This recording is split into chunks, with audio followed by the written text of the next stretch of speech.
This is the X-Zone Broadcast Network, broadcasting worldwide on broadcast affiliates and satellite program providers, including CNN Broadcast Network, Sirius Satellite Network, Star Media, Good News Radio Network, Angel Broadcast Network, Wiki Broadcast Network, and WPBN TV. For more information on the X-Zone Broadcast Network, visit us at www.xzbn.net.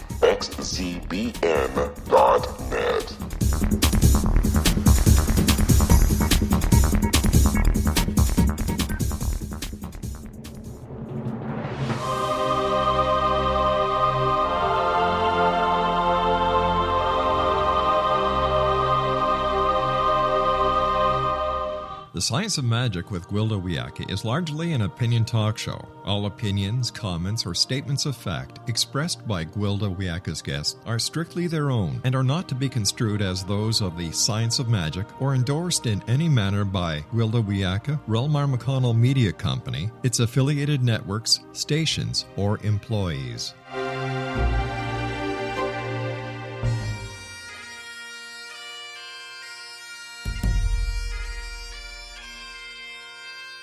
Welcome to the Science of Magic with Gwilda Wiyaka, a program dedicated to uncovering the unified nature of reality and humanity's ever-evolving place as truly galactic beings. For more information on the Science of Magic with Gwilda Wiyaka, visit us online at www.thescienceofmagic.net.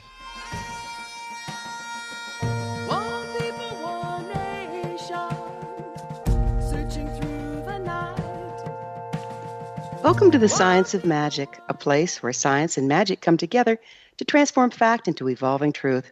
We're coming to you through the X-Zone Broadcast Network, www.xzbn.net, and can also be found on our website, www.thescienceofmagic.net.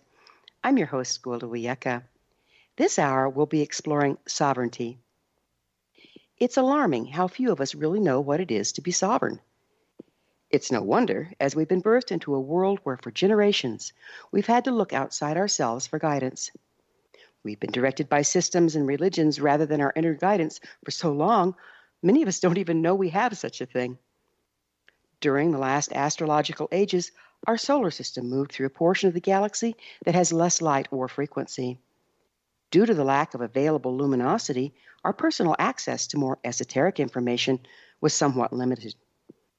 During the darker times, only gifted individuals totally dedicated to enlightenment could access spiritual information or the Akashic records. The rest of us had to rely on the information brought through by our prophets and shaman. Even profound information accessed by gifted ones, such as Jesus, became distorted as there was not enough frequency available for us to understand the deeper meanings or the multidimensional nature of truth. As a result, misinterpretation and dogma replaced expansive truth. In the absence of individual discernment, misconceptions were frozen and applied to every situation as hard and fast rules. Those rules fell into the hands of self-proclaimed leaders who used them to control the masses, and there you have it, a world controlled by outside factions rather than divine guidance. The wheels turn and ages change. We're now entering into the age of Aquarius, which provides a more expansive and balanced frequency. In short, there's more light to see by. Yet to see, we must wake up and open our eyes, or we remain in darkness regardless of the light available. For generations, we've been subjected to polarized judgments and misinformation that we still perceive as reality. This false reality is very pervasive, welded into our psyche with guilt and shame. As long as we're controlled by guilt and shame, we're not sovereign or self-directed, but subject to an exploitive system. As the ambient frequency rises, we have the opportunity to re-examine our beliefs, release our guilt and shame, and access the more expansive truths increasingly becoming available. It's an individual choice and an inside job, one that will destroy our reality and remake our worlds. Sovereignty requires access to our inner guidance or intuition. In order to access this nearly forgotten skill, we must clear away the damage and false beliefs perpetrated upon humankind for millennia. So wherever does one start? In addition to intuition, there are two powerful standard issue aspects of the human being known as will and intention. However, as long as we remain subject to outside forces, we're in victimhood, which is a very will-less frequency. To further complicate things, most of us are clueless as to what we really want. If we don't know what we want, we cannot set intention to engage our will. You might say, I know what I want. I want to win the lottery. Well, winning the lottery has been offered up by the system as a created solution to a perceived problem of lack. Lack is an illusion.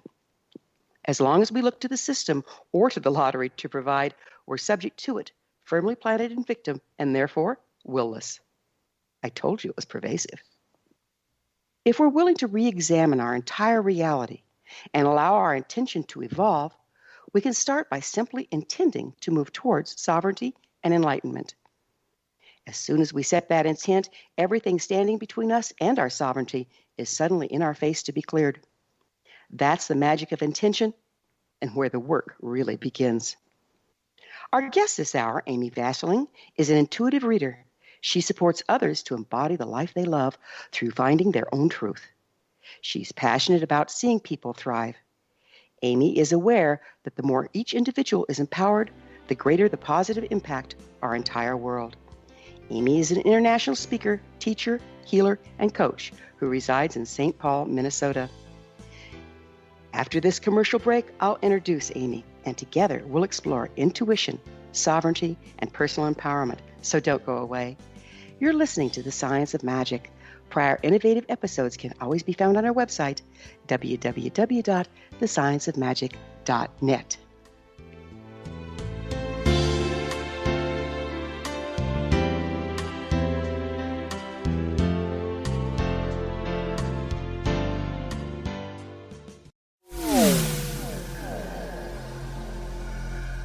This is Kevin Randall. For nearly 30 years, I have been investigating the case of the Roswell UFO. I have interviewed hundreds of people and stood on the crash site. Now in Roswell in the 21st century, I have reviewed dozens of hours of audio and videotaped interviews, examined hundreds of files that relate to the crash, and have returned to Roswell in an attempt to put all that information into the proper perspective. For the first time in Roswell in the 21st century, I have made a dispassionate reevaluation of all that material and provide a new look at what happened. This is a book that clears away all the clutter that has hidden the truth for so long, strips away the various lies that surround the case, exposes the Air Force attempts at cover-up, and found a core of solid information that tells us all where the case stands today.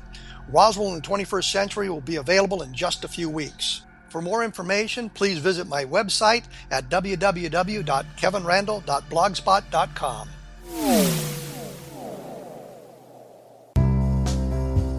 Gibbs A. Williams, Ph.D., is a practicing psychoanalyst, supervisor, researcher, and author in New York City. Much of his life has been dedicated to understanding nature and the uses of meaningful coincidences or synchronicities. His radical and original non-Jungian, non-mystical, non-magical theory of synchronicities illuminates much of the fog surrounding this challenging and perplexing topic. His ideas and manners are fresh, presented in a style that is both entertaining and highly informative. He is also an expert on crisis intervention, specially focused on violence reduction for the police and citizens, mastering anxiety, frustration, and stress without the use of medication, and effectively preventing and treating heroin addiction. Dr. Williams can be contacted at his email address at gwilliamsny11@aol.com or visit his website at www.drgibbswilliams.com.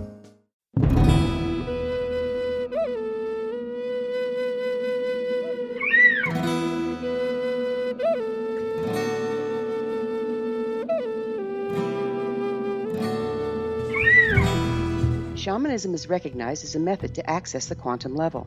Mastery of shamanic skills puts spiritual information and healing power into your hands. Path Home Shamanic Art School, a bonded Colorado certified occupational school, has met rigorous state standards, ensuring its director and instructors have the qualifications to teach the shamanic arts. Path Home offers its certification program in blocks of study. Block 1, a 5-day intensive, will be held in the beautiful mountain town of Coaldale, Colorado, October 13th through 18th. Registration deadline is September 12th. Experience Journey Trance, Power Animals, Helping Spirits, Sacred Space, and Life Purpose. Come discover your power. Join me, Gwilda Wiyaka, in the magical world of shamanism. Call 303-775-3431 or visit findyourpathhome.com.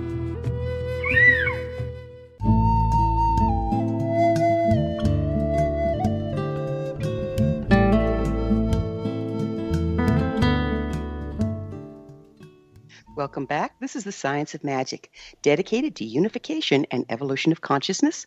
I'm your host, Gwilda Wiyaka. Our guest this hour, Amy Vasterling, is an intuitive reader, international speaker, teacher, healer, and coach.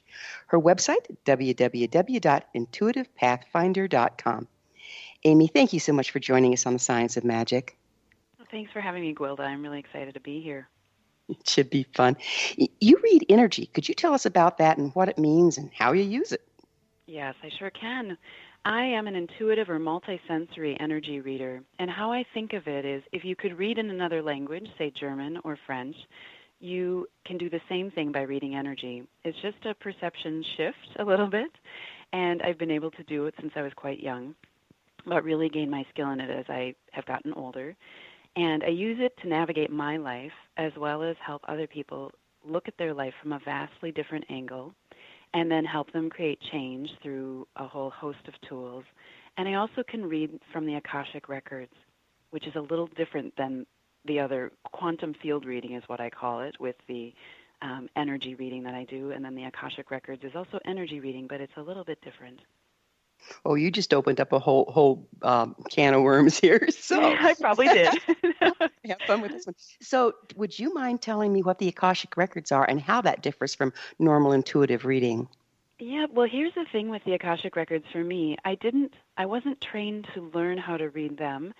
And so my relationship with them is more of a feeling than a specific place or a defined how would I say it, something that I can define in a concrete sequential sentence. How I would say it is, if you moved your hand in front of your body, that energy is stored and remembered forever. And the Akashic Records to me is the memory of all and everything that's ever happened. So it's the history or the records of all things that have happened. And in the Akasha, the difference for me when I read from the Akasha is it feels very serious and deep, whereas normally I'm reading quantum field energy, which is, to me, linked more to the guide realm. That's my natural sweet spot. And the guide realm is very much about wisdom and play. So there's a very different feeling. My eyes feel differently when I enter the Akashic Records. I feel like I want to keep them open and look straight ahead. And the information that comes from the Akasha is very concise. It might be 3 words, and I can say the 3 words to the client I'm working with. And then behind that, I can give them paragraphs of information about how that syncs up to them. But it's just really kind of quick information, really concise. And the thing about the Akashic Records as a reader that's very unique is it is about asking a very succinct question. So my client might ask me one question, and with their permission, I would read and ask 20 more questions to get to the root of what they're asking. Okay, so again, more questions. Questions That's beget okay. questions. Yeah. That's good. And you speak of the Akashic Records as a record of everything that's ever happened. But if time is really not linear, does it also record and hold things of what we would consider to be future events? I believe so. I have not dealt with that too much. I'm mostly looking at people's present time and some future. But that's exactly right, is there that would have the wisdom of what is forward going. The only thing I will say to that is there is free will. So humans, and often when I read in the multisensory way, I will see in people's solar plexus an area where if I can't see what's going on for them and get the information, when I look at the solar plexus, I will often see fear.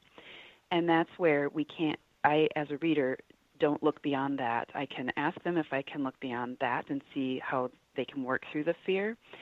But with things like that, obstacles, emotional obstacles, sometimes that forward going can alter or change based on free will.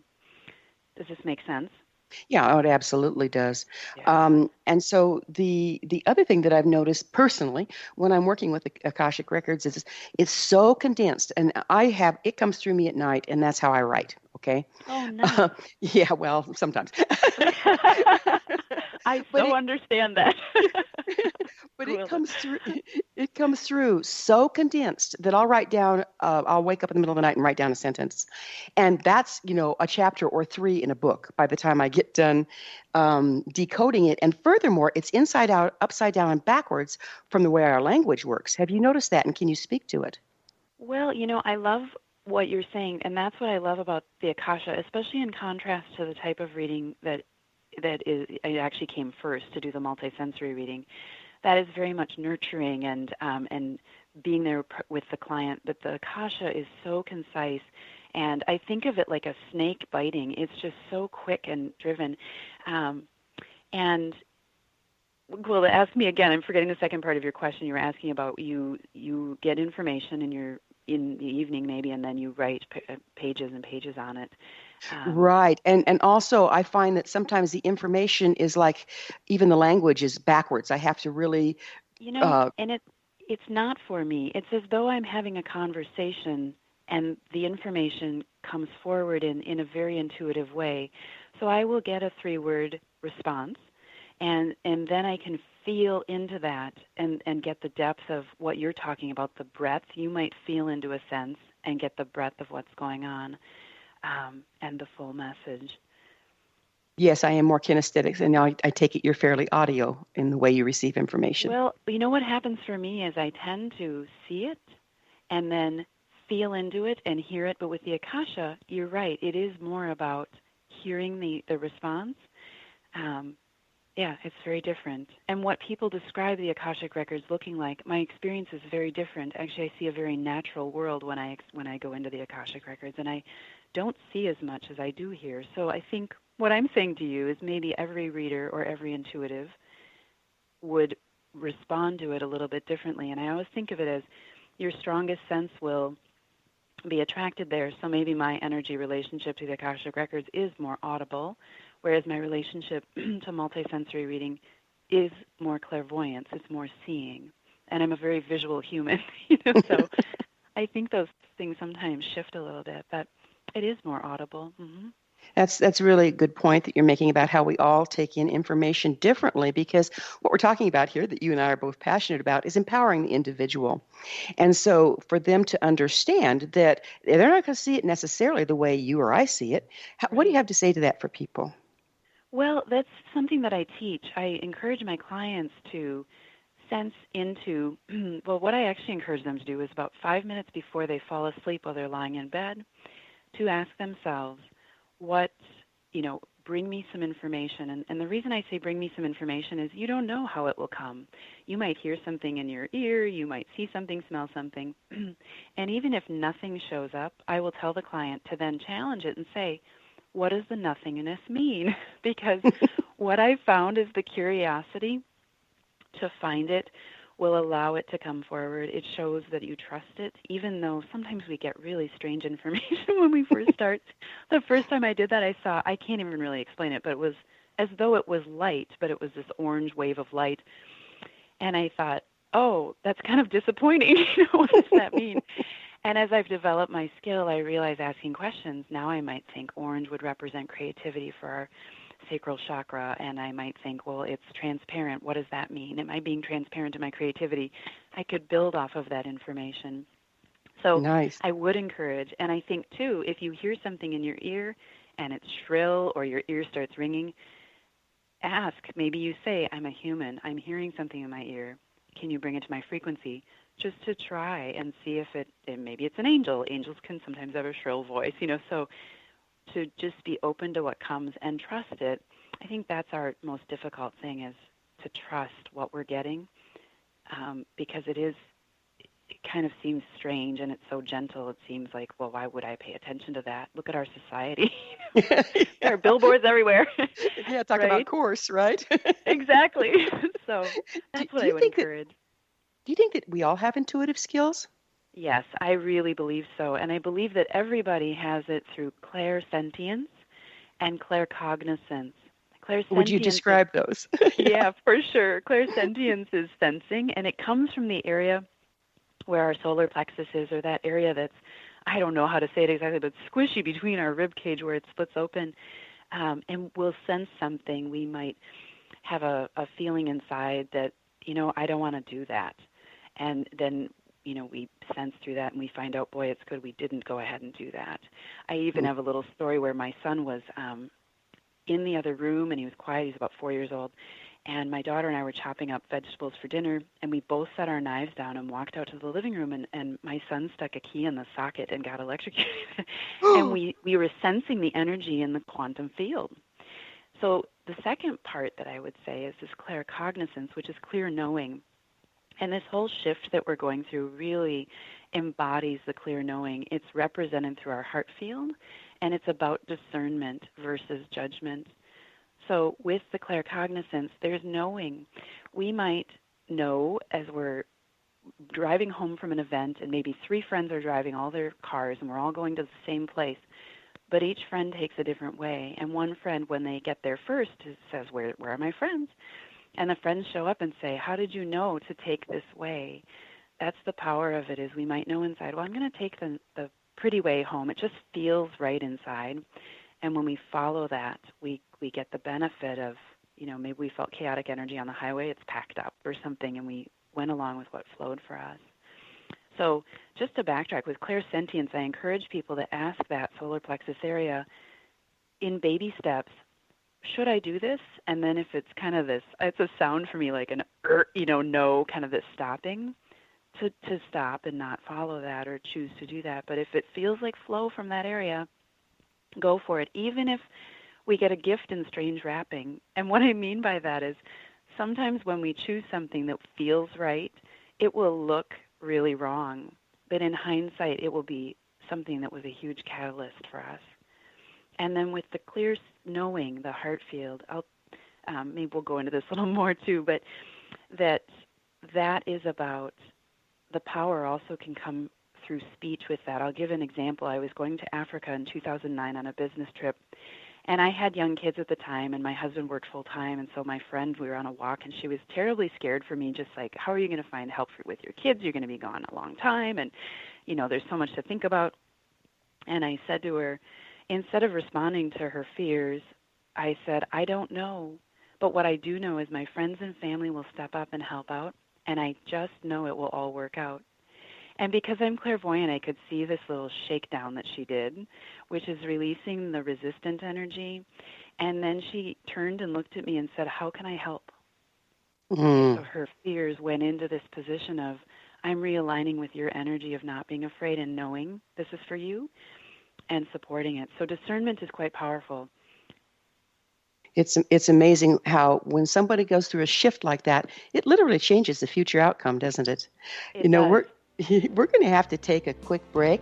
On the other side of it, I want to go into the shift you mentioned. So okay. Amy and I will return to our discussion after this short break. You're listening to The Science of Magic on the X Zone Broadcast Network, www.xzbn.net. I'm your host, Gwilda Wiyaka. Previous broadcasts of thought-provoking episodes can always be found on our website, www.thescienceofmagic.net. Amy and I will be back, so don't you go away.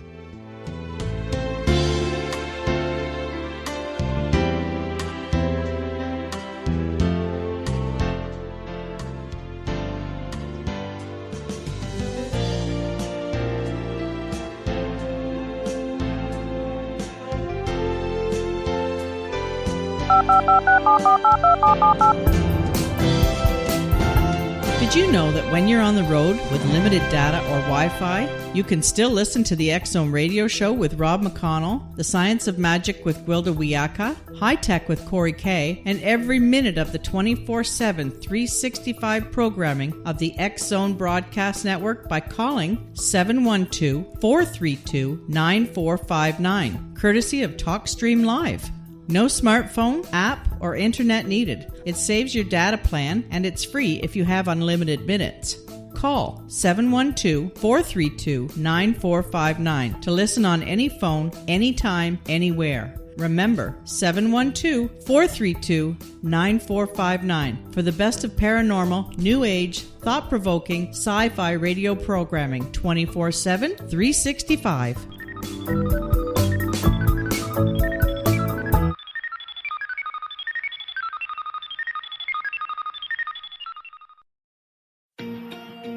Wouldn't you love to know the secret to everything?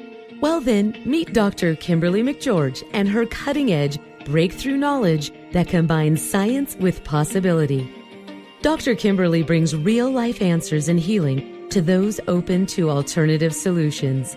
She teaches solution-based programs and classes that will change all areas of your life forever.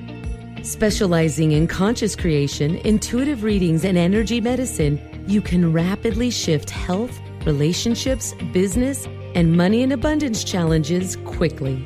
Receive her best-selling book, Secret to Everything, at no cost by going to secrettoeverything.com/X-Zone. That's right, transformation can start now. Just go to secrettoeverything.com/X-Zone and receive Dr. Kimberly's book for free.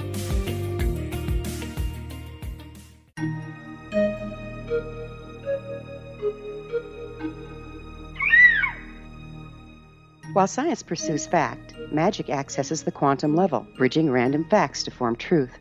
As long as science and magic remain separate and polarized, the truth cannot be known. I'm Gwilda Wiyaka. Join me on the Science of Magic radio program, dedicated to unification and evolution of consciousness. During each episode, I'll be speaking with experienced and respected scientists and mystics. From astrologers to astronomers, from medical doctors to shaman, the scientific method to dowsing and intuition, we'll weave together information from seemingly divergent practices to promote unity and enlightenment. Join me, Gwilda Wiyaka, and the Science of Magic right here on the Mutual Broadcast Network.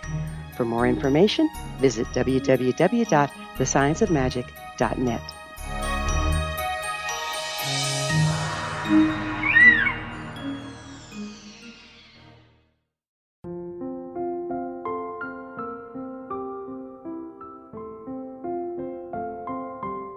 I am Dr. Carl O'Helvey, founder, president of a new cancer foundation focusing on evidence-based physical, mental, and spiritual interventions, including natural cancer cures, prayer, meditation, affirmations, nutrition, and other related holistic cancer prevention and cure modalities. These are used in cancer education, research, and financing care. I ask for your help to continue this important work by donating at www.holisticcancerfoundation.com.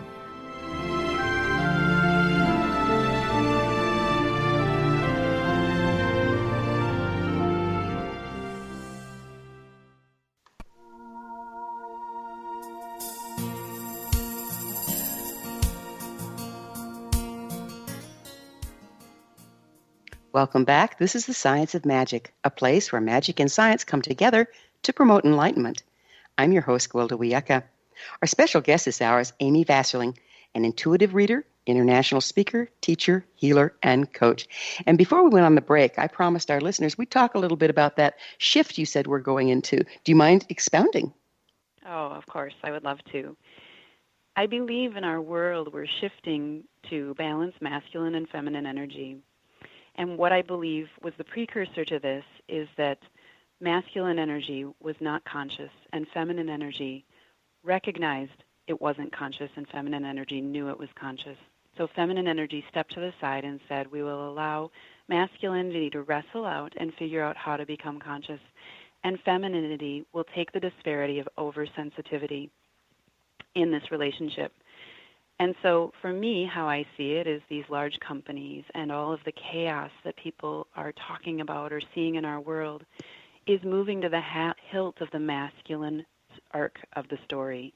And to me, masculinity I would define as being from judgment and mind, and it would be about A to B to C, linear logical thinking, whereas feminine energy is about the heart. It's about nurture and nourishing, and it's about following a pattern through feeling your way through versus thinking your way through. So as we're coming into 2016 and this year completes, we will complete the cycle of energy to elicit masculinity and femininity meeting each other. When I speak of this, I am not speaking about men and women, although what's happening right now, as I see it, is our societies are balancing out through men and women to come back to the truth of who a man is and who a woman is in our innate nature.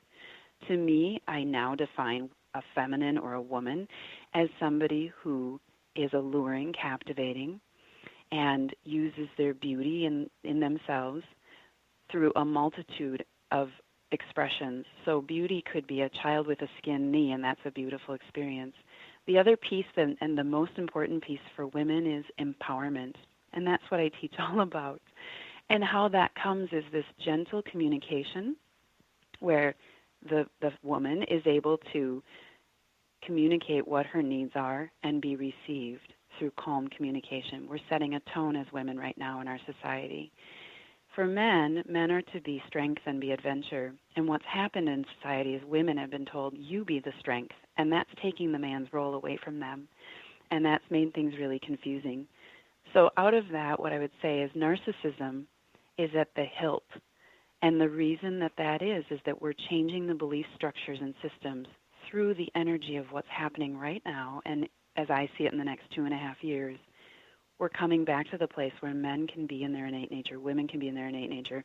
And because of that, feminine and masculine within each person, man or woman, will be within balance. Okay, I feel like I said a lot. Well, you did, and it was all good stuff. But I hope that makes sense.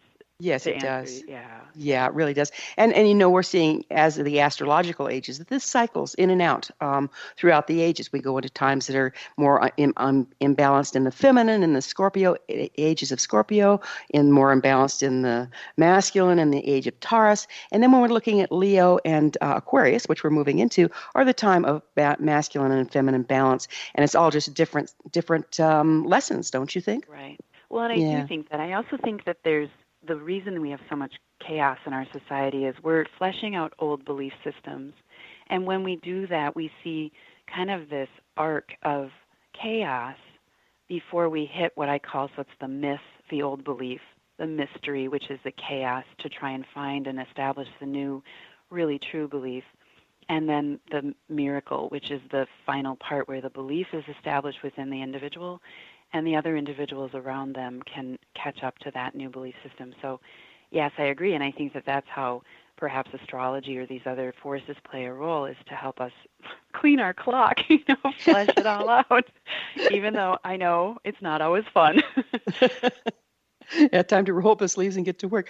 I'd like to get back to helping our listeners with how can an individual start to recognize their personal intuitive skills? It seems like it's different for everyone, so what advice do you give? Yeah, I would really encourage, the first thing is for myself, when I started really having it come in strong, it was in my 20s. And what I didn't know how to do is turn it on and off and work with it. So I'll tell anybody that's having a fear experience around getting information from the universe and receiving that, or however you want to say that, God, source, universe, that to not be afraid, but work with it. The fear is driving you to figure it out. And what happened for me, and I'd encourage this in everybody, is I realized, boy, if I set intention around this, I can turn it on and off. So my intention, and you're welcome to use this or come up with your own, is only show me what I can handle and only show me when I solicit. And I realize solicit isn't a very godly word, but that's what came.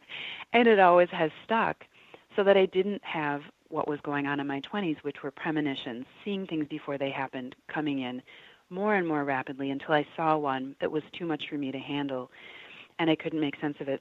The other thing is, if you're a visual, a clairvoyant, that the information comes in metaphor, so it's not necessarily an accurate portrayal of what will happen. It comes in a story form.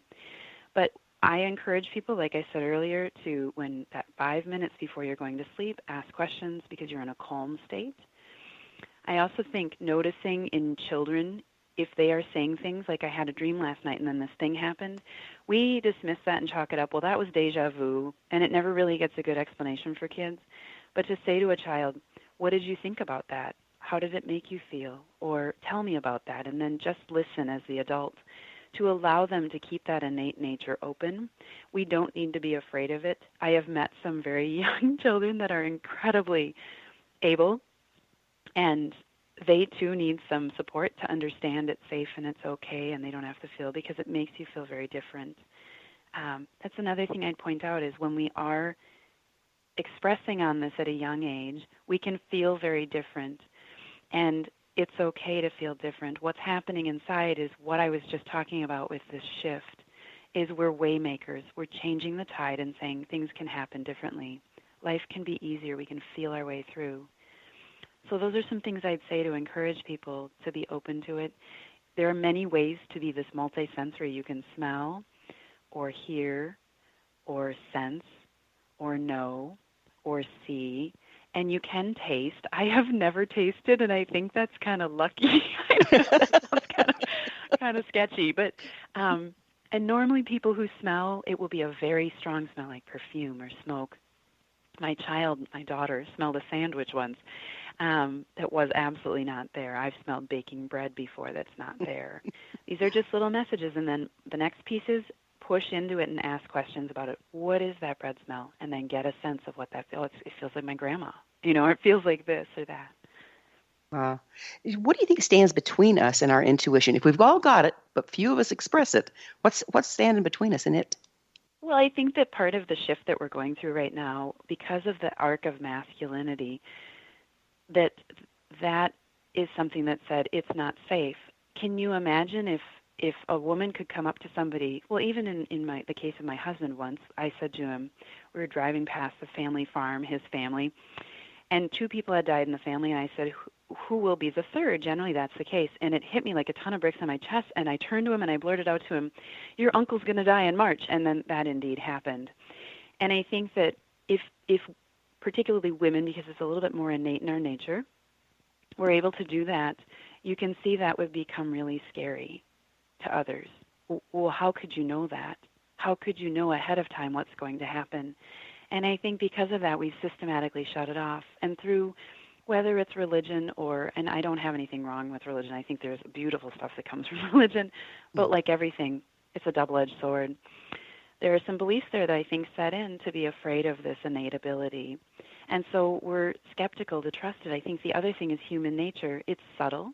The intense voice inside of us is what rules us versus the gentle inkling of information that comes in. Those are the ones to follow. That is our intuition, and we tend to dismiss it, maybe because our society's so loud, or maybe because it seems at the moment like what just came in is of no consequence. So we're... Yeah. How can a person tell intuition from triggering or from past damage and trauma? Because it seems like that plays in here from what you're saying. Well, a little bit. I think more what I'm saying is the egoic voice inside, which would be the, to me, I think of the ego as when you're sitting down to do some focused work, the ego is like, you better get a cup of tea. Oh, now you have to go to the bathroom. Now, did you turn off the oven? Did you sleep under the rug? That kind of stuff. Versus the trauma is a little bit different. So I'm going to put that to the side for a second, but that we're trying to get ourselves settled down so that we can hear the peaceful, quiet voice inside versus the egoic that's trying to constantly kind of thwart us. I think with the trauma piece, I would separate that as maybe a third thing, which to me, this is what I teach about. It's to me about the emotional construct. If we weren't met emotionally as a child in even simple ways, we're going to have stuck energy within our bodies and in our selves. And what will happen is emotionally, we will start to judge ourselves and we'll fall into an emotional rut versus staying on, the gangplank of like, woohoo, life is great, let's do this. We'll get a little bit disheartened with ourselves or very disheartened. And then it's hard for us to actively manifest and see the potential of who we are. So I think of the trauma as a little bit of a different thing of emotionally falling in the rut by outside experiences. The ego is constantly at us. Yeah. How much do you think the ego is tied in with all the distractions that we're exposed to? It seems like you walk into somebody's house, they got 3 or 4 TVs going, there's music playing, they're looking at their cell phone. How could you possibly hear anything past all that? Well, and I think I would call that, off of somebody named Michael Brown. He wrote a book called The Presence Process. I would call that controlling and sedating through his words, that what we are doing through any form is trying not to deal with ourselves. We're trying to shut off that very loud voice in our head and do it through means of constant TV and hearing all these things. And if we see terrible things on TV, then we can go to work and talk about those terrible things and say, oh my gosh, I'm so lucky. But really, that's not our way to peace. Instead, stopping that and saying, I'm sending these people love that are having these difficult situations. And I trust that what they're receiving is something that is teaching and growing them and helping move forward. It's a positive, even the horrific things going on in the world. And we just keep that stream of love for that. I believe that's a much better way. I do think that the TV and media is sensationalized, and I think it's very fear-based. It is, and it's amazing how you just described it's not staying uninformed, but it's how we approach the information and how we make that energetic shift to send love and support versus engaging in the trauma, and feeding it. Amy, we're going to have to take another one of those wonderful breaks. Okay. And on the flip side, we'll have more fun. Amy and I will be back after this commercial break. You're listening to The Science of Magic on the X-Zone Broadcast Network. www.xzbn.net, the place where altruistic professionals of science and the esoteric create common ground for the betterment of our world. You can always listen to previous transformative broadcasts on our website. Absolutely our gift to you, www.thescienceofmagic.net. Don't go away. We will be back.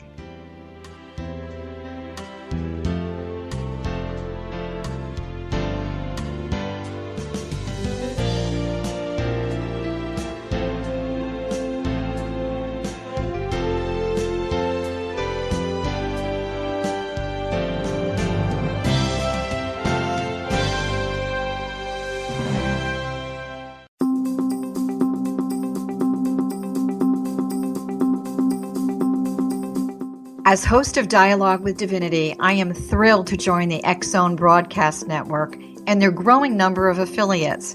My quest for a connection to the divine ignited my successful career path as an international spiritual counselor for over 40 years, an author of 4 books, and well-known metaphysical educator. My clients call me their spiritual mama.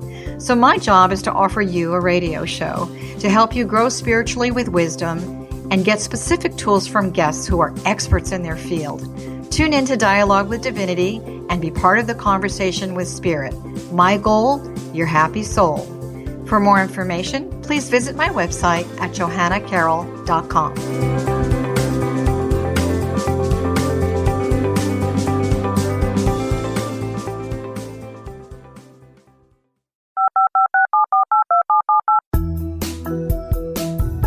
Did you know that when you're on the road with limited data or Wi-Fi, you can still listen to the X-Zone radio show with Rob McConnell, The Science of Magic with Gwilda Wiyaka, High Tech with Corey Kay, and every minute of the 24/7, 365 programming of the X-Zone Broadcast Network by calling 712-432-9459, courtesy of TalkStream Live. No smartphone, app, or internet needed. It saves your data plan, and it's free if you have unlimited minutes. Call 712-432-9459 to listen on any phone, anytime, anywhere. Remember, 712-432-9459 for the best of paranormal, new age, thought-provoking, sci-fi radio programming 24/7, 365.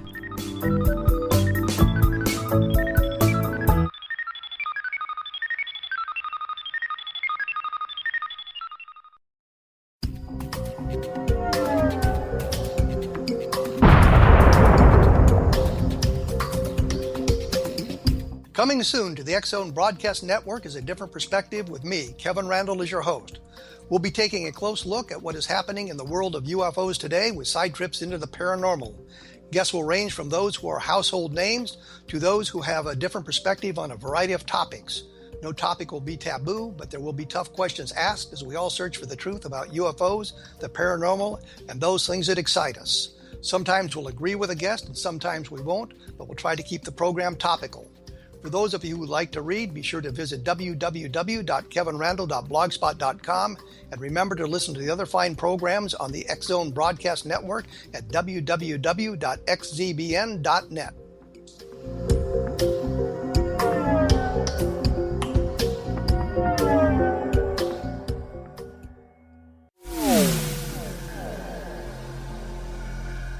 This is Kevin Randle. For nearly 30 years, I have been investigating the case of the Roswell UFO.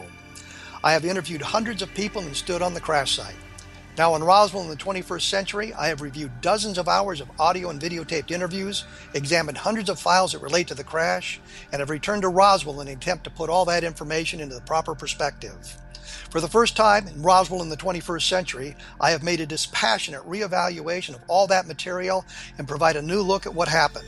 This is a book that clears away all the clutter that has hidden the truth for so long, strips away the various lies that surround the case, exposes the Air Force attempts at cover-up, and found a core of solid information that tells us all where the case stands today.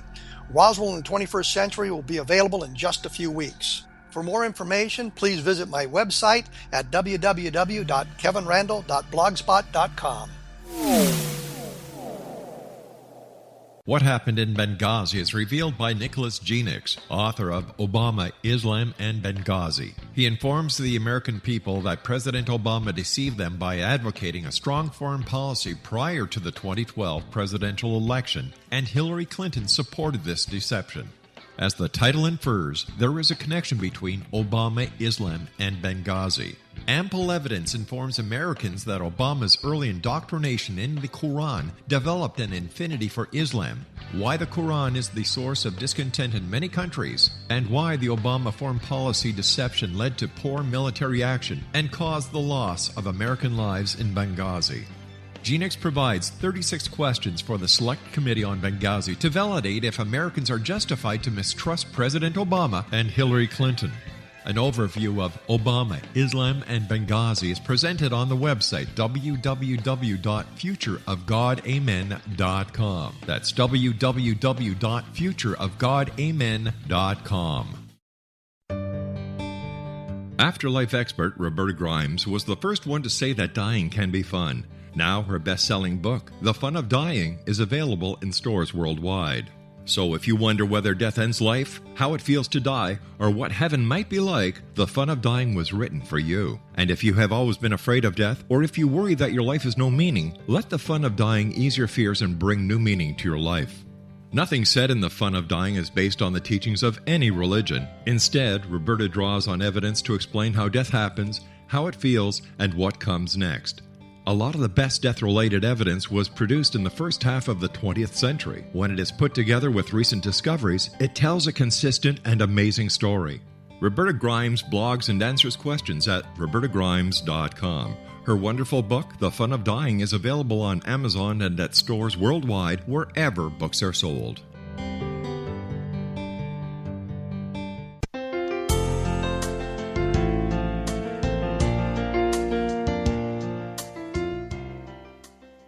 Welcome back. This is The Science of Magic, bringing together gifted people of service to the world. I'm your host, Gwilda Wiyaka, and one of those people of service is our guest, Amy Vasterling. She's an intuitive reader, international speaker, teacher, healer, and coach. Amy, this has just been, we've been having too much fun here. Would you mind telling us how we can tell what we're perceiving in our intuition is real, and you know, we might just dismiss it as wishful thinking. How do you discern between the two? Yeah, I think that the main way is to either write down what you're experiencing, and I set an intention when I first started reading for other people that in 6 months, 18 months, at some point after I had read for them, that they would come back and give me feedback to let me know how well I had hit with what they were, what information I shared. I would encourage you to do the same thing with yourself and say, I'm getting this information, and I've written it down, and I've written the date maybe to help out and track it, and then to ask the universe, show me how this all comes together. so that they can really start to see, oh, I can trust this. This is information that is coming. It's a personal process to feeling through, I know that this is true, or I'm not sure about it, and then I usually, if I'm reading for myself and I'm not sure about it, I put it on the back burner, and I'll ask a day later, and if I forget the question, it probably wasn't that important, but I've put questions out there 13 years ago, and I still remember them. So I wouldn't remember them unless they weren't important, and maybe I'm not ready for the information.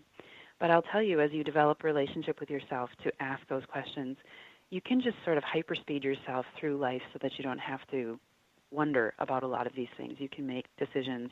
And also claim-in points. Sometimes we are in a place lacking clarity, and really the message is always in the contrast, that we just need to slow down and not take things so seriously and not need it to be clear, but just say, this is where I am now. Owning that is a great way to invite more intuition to come in. You know, one thing you've spoken about here that I'm really a big advocate of is intention, and how it really directs not only where our intuition goes, but where our lives go. Can you speak to that? Yeah, I think intention is really important. One of the major things, especially also talking about the shift that's going on, is the way out of all of the chaos is to, this is kind of a funny term, but to raise our own freak flag, meaning if we look at society and say, this is who society is, and these are their beliefs and constraints to what I have experienced, and here I am way over here, 3 miles west, and I don't know how to be who I am, and I'm afraid. But the higher we hang our flag that we think is a freak flag, it's not, but we be ourselves, what happens is we start to have people who hear our message and join us, and it narrows the gap in our society to bring that 3 miles to a mile to a half a mile, closer and closer and closer, until we get into this position where we realize, oh, this is just a message and who I am to bring forward. And so that is a way that we can really trust our intuition, get with ourselves, is to show who we are, express ourselves, and narrow the gap in society so that if everybody is operating off of more of an intuitive base, we're going to do better. Does that make sense? Yeah, it makes absolute sense to me. Okay. And also, what do you think about, I found as I work farther and further into this, I just really don't have much of an identity. I'm just a person being, doing. Can you speak to that a little? Well, that's the magic. So here's the deal. This is the premise I've come to is, if we feel safe, we will self-express. And if we will self-express, we can come into fulfillment, which is the kind of the best friend of peace. And so what I'm saying is, if we self-express and be the individual that we are, we will move into the collective and become so. So I'll give you an example, and this kind of extreme one is Hitler. He was an artist. He made paintings of buildings. He said, I hate people. I will never draw them or paint them or anything. But he decided not to go back to high school or secondary school to get some classes he needed under his belt in order to go and study architecture. And everybody that was with him in art encouraged him to do that. He didn't, so he stifled his self-expression. And look at what came out of that. This extreme control came out of him. Can you imagine, had he fulfilled, gone back and been humble, taken the classes, gone forward and been an architect, can you imagine the very different results? Yeah, it'd be amazing, wouldn't it? You know, before we get too much further, I want you to please share with what services you offer and where people can find them. Yeah, Gwilda, thank you. Yep, I have a website that's Intuitive Pathfinder, it's all one word, .com. And you're welcome to peruse all the things I offer on there. I have a speaker series that I offer every other month on an energetic theme. Those are also offered as MP3s that you can purchase online, so you don't have to be where I am to receive those. I do Akashic Records readings once a month, and I also do intuitive readings, which are really nurturing-based in the way of giving you tools to help you catch up to your own level of spirituality. I think of it as, I'll be the jet fuel to get your airplane off the ground, and then you go fly. I really have a determined sense inside of me to see people thrive. And I also offer groups that cycle for 1 year together. They're women's labyrinths, and the idea is that the women spend time connecting, building a community and a network, and that they settle themselves down to really trust their intuition and that inner guidance and voice, and gain clarity about career, love, relationships, and just self, kind of their world of their self.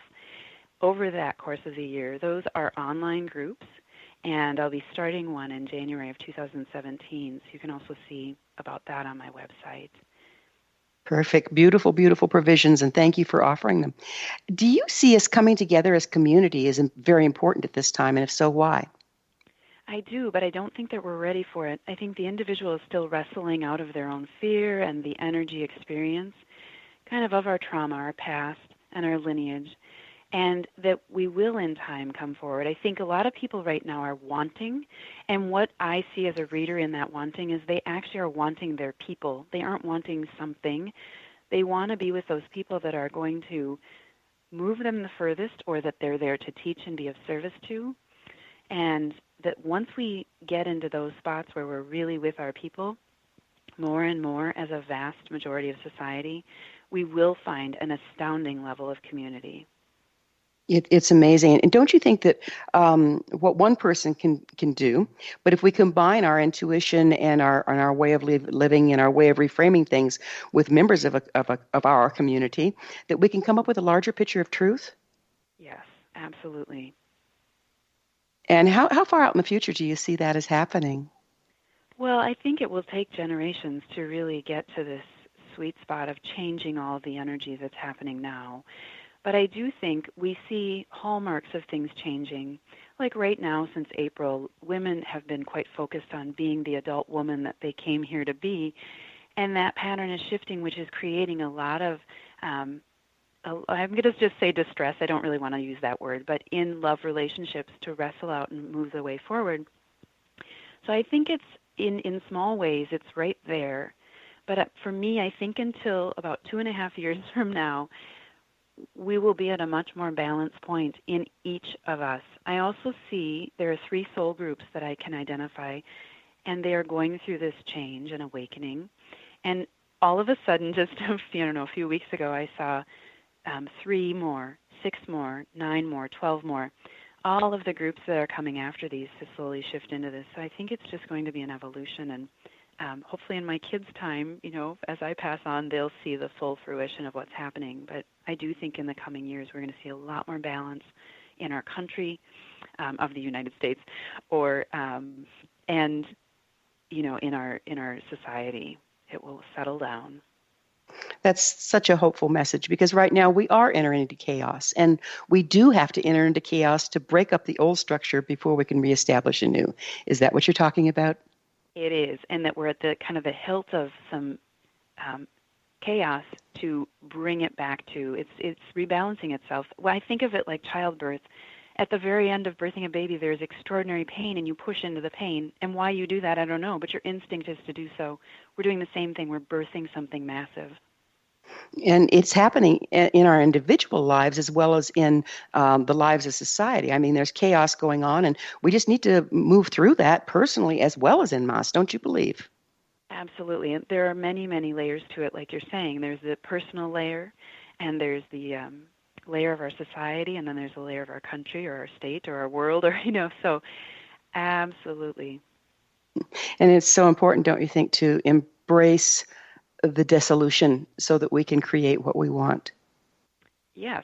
Yep, we do. We need to meet it within ourselves, I believe, first, and say, what we intend, and stick with that. And do you see truth evolving during this time as well? I do. I think it's already there. I think truth always existed. I particularly think that truth is so embedded in these wayfinders, the people who might feel different or be very sensitive in our society, and that they are confused because they don't necessarily sync up very well with the masculine model that's current of these large companies, and that one person's on the top and then there are all these people that trickle down.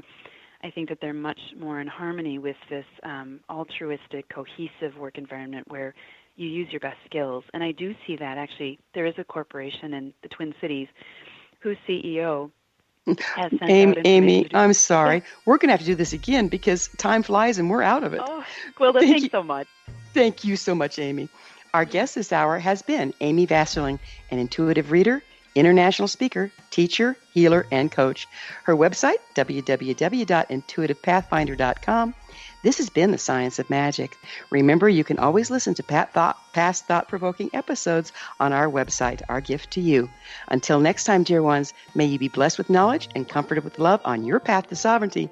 Find us at www.thescienceofmagic.net. One people, one nation, searching for the light. One people, one nation, coming from the stars. One people, one nation.